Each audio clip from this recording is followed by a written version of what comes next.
Forbes' annual ranking of the world's most powerful people has been released, and 75 men and women across the globe are part of it.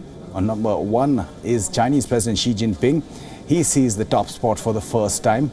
He is the most powerful man on earth, especially after China's Congress amended its constitution in March, broadening his influence and eliminating term limits. He also enjoys a cult personality not seen since Chairman Mao. Xi Jinping unseated Russian President Vladimir Putin, who now sits on the second position.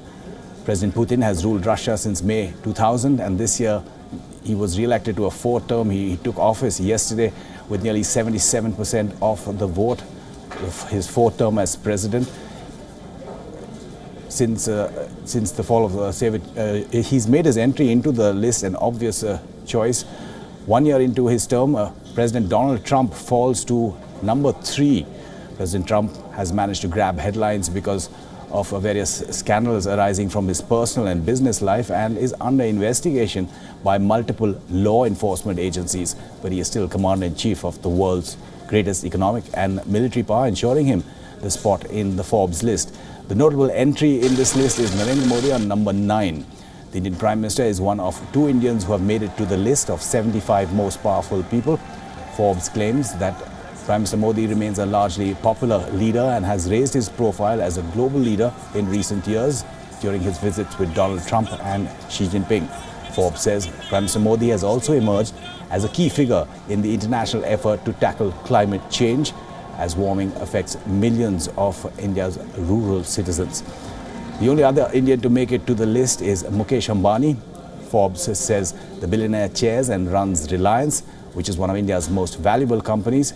Mr. Ambani has been included in the list for offering free domestic voice calls, dirt cheap data services, and virtually free smartphones to about 160 million users.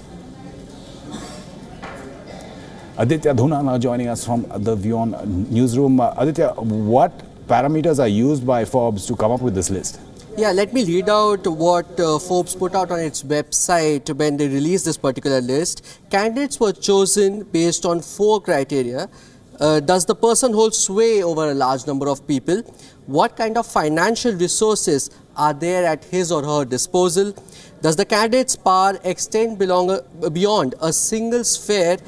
And how effectively does he or she use that power? And once these criteria are met and the people are listed, the Forbes editors sit down, vote on all the candidates, and the aggregate is then taken in towards developing the final list of 75 men and women.